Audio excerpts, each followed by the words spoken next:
The Steelers are not on track at 1-3 with 3 straight losses to do anything this year other than eventually play out the string. Mike Tomlin, coach of the Steelers, made it clear on Tuesday that he will not bench Big Ben, although Big Ben has hip issues. Here is Roethlisberger today saying that he knows he can play better than he has. I know that I can play better football. I believe in myself. I know that no matter what's going on, I'm going to fight my butt off to get a win. And if that's the way that I need to lead right now by showing these guys that I'm going to do everything I can to win a football game, then I'll keep doing that. I don't want to dwell too much on the physical things, the ailments, things that are happening, because it sounds like an excuse, and I'm not going to make that. I need to be better. I need to fight through and figure out how to make better decisions, how to make better throws, how to be a better football player. And that's why I just said I'm not going to quit. I'm going to keep doing that. I'm not giving up on this season. No one in this building is. It's still early, and there's still a lot of fight left in us. And look, Myles, I grew up in and around the Pittsburgh area. 60 miles from Pittsburgh, born and raised. Went to college in Pittsburgh, lived in Pittsburgh for a while. I'm 100 miles away exactly from downtown Pittsburgh right now.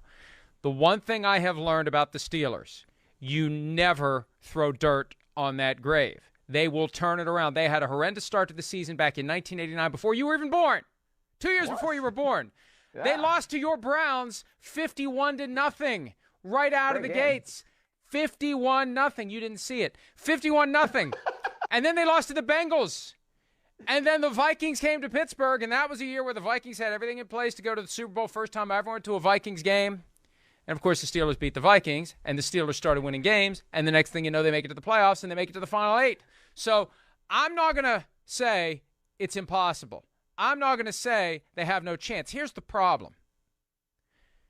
I'm not saying they have a better chance with Mason Rudolph or with Dwayne Haskins at this point, but my God, some of the footage we've seen of Ben Roethlisberger, and it really is, as Chris Sims says, the guy who thinks it's 8 years ago and is the last one to realize it's not.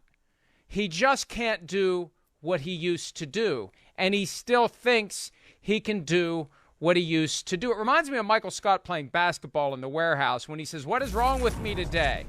Well, it was always wrong with you. And with Ben, it's gotten to the point where it's wrong now. He can't do what he used to do, but he thinks he can. And that's where I think this all potentially falls apart. Somebody asked yesterday, would they be better off with Cam Newton? And the more I think about it, maybe they would be, Myles. Maybe they would be. Even though that offensive line, as you said last week, Jesus would have a hard time behind that offensive line. Maybe Cam Newton would fare a hell of a lot better than Ben Roethlisberger is. Yeah, I don't know. It's interesting, you brought up Sims. There was a clip floating around the internet of him interviewing Ben Roethlisberger a couple years ago, and he's like talking to Roethlisberger about like the fundamentals of his throwing, and Roethlisberger's just like, yeah, I mean, I've never really even thought about any of those things. And now it seems like that's really, really catching up to him. Like you said, it's like the guy who doesn't realize it's not 8 years ago anymore. And frankly, though, this is what 39-year-old quarterbacks are supposed to start looking like, right? I mean, we kind of saw it with Phillip Rivers. We started to see it, I think, a little bit with Drew Brees, even though he played even a little bit more into his 40s. But now, Roethlisberger hit that deep ball to Deontay Johnson at the beginning of that Green Bay game last week. And I was like, oh, okay. Well, maybe the reports to Roethlisberger's demise have been a little bit exaggerated, and then you watched him play for the rest of it, and it just looks like he is damn near broken. And, he's older now. He's skipping throws in there like Tim Tebow used to do, speaking of Jesus. So I just don't feel like we're in a situation now where Ben Roethlisberger is going to be able to really make it through the whole season, and we can confidently say that the Steelers are going to make it to the playoffs. But with Mike Tomlin, they've not finished with a record below 500. So, you talk about not counting them out from 1989. We can go back 2 years when it's 2019, and it looked like they really should kind of just take that step back and say, all right, let's reset. Let's maybe get a new QB. Instead, they get Minkah Fitzpatrick, and they still had a chance to make it to the postseason real late into things. So we don't have to go all the way back to 1989 for a good example of the Steelers staying in things, Mike. Tim Tebow, as was confirmed and debated earlier this week, blackballed from the NFL for being a devout Christian because there are no devout Christians anywhere to be found in the NFL. The NFL frowns upon all expressions of God, Christianity, Jesus, or anything like that. Have I ever told you my Tim Tebow story? No, I don't think so. It has nothing to do with Tim Tebow directly. Back during Tebow Mania, and this is included in the book Playmakers, out March 15, wherever books may be found. Myles, baby, let's go. Your copy may be showing up soon. If you didn't live 4,000 miles away from it, you'd have it by now. But I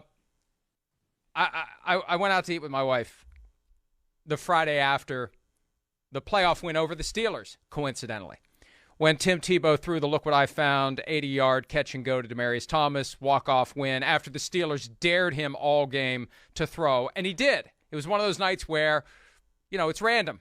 Some nights it landed, some nights it didn't. That night it landed. Anyway, he threw for 316 yards in that game, a number that some found to have religious significance. Hey, it's Tebow. He threw for 316 yards, John 3:16, all of that. And where we went to eat, the waitress brought that up, and she was very effusive and enthusiastic about the whole 316 thing. And I said to her, fortunately, after we had already gotten our food, man, wouldn't it be something if he throws for 666 yards this week? She did not appreciate that.